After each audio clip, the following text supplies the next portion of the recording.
जानिबा सौर जगत उपरे। सौर जगत माने सोलार सिस्टम उपरे। फास्ट सौर जगत क्या कह जाए बा केउ मानकु नहीं सौर जगत गठित। सूर्य एवं एहार अंतर्गत 8टी ग्रह नक्षत्र और ग्रहणापुंज को नहीं सौर जगत गठित। तो सौर जगत रे थिबा 8टी ग्रहर नाम कौन? 8टी ग्रहर नाम है बुध, ताको इंग्लिश रे कह जाए मर्क्यूरी, शुक्र भेनस, पृथ्वी अर्थ, मंगल मार्स, बृहस्पति जुपिटर, शनि सटर्न, यूरेनस नेपच्यून तो नेपच्यून।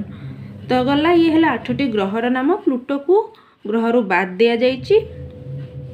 तो सबुठारु बृहत्तम ग्रह है बृहस्पति, क्षुद्रतम ग्रह है बुध, सूर्यंक निकटवर्ती ग्रह है बुध, सूर्यंक ठारू दूर रे थिबा ग्रह है नेपच्यून, सूर्य ठारू पृथ्वीर दूरता है 1496 लाख किलोमीटर। पृथ्वी सूर्य चारिपटे थरे घूरी आसिया कि 365 दिन 5 घंटा 59 मिनिट 16 सेकेंड समय निए।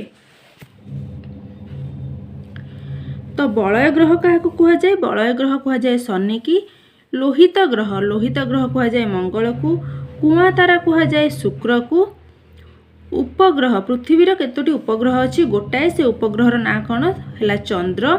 पृथ्वीर आवर्तन काल है 23 घंटा 56 मिनिट 48 सेकेंड। चंद्रर आवर्तन काल है 27 दिन 7 घंटा 43 मिनिट 11 सेकेंड। तो पिला माने जदि वीडियोटी भल लगी चैनल को सब्सक्राइब और वीडियोटी को लाइक करिवो।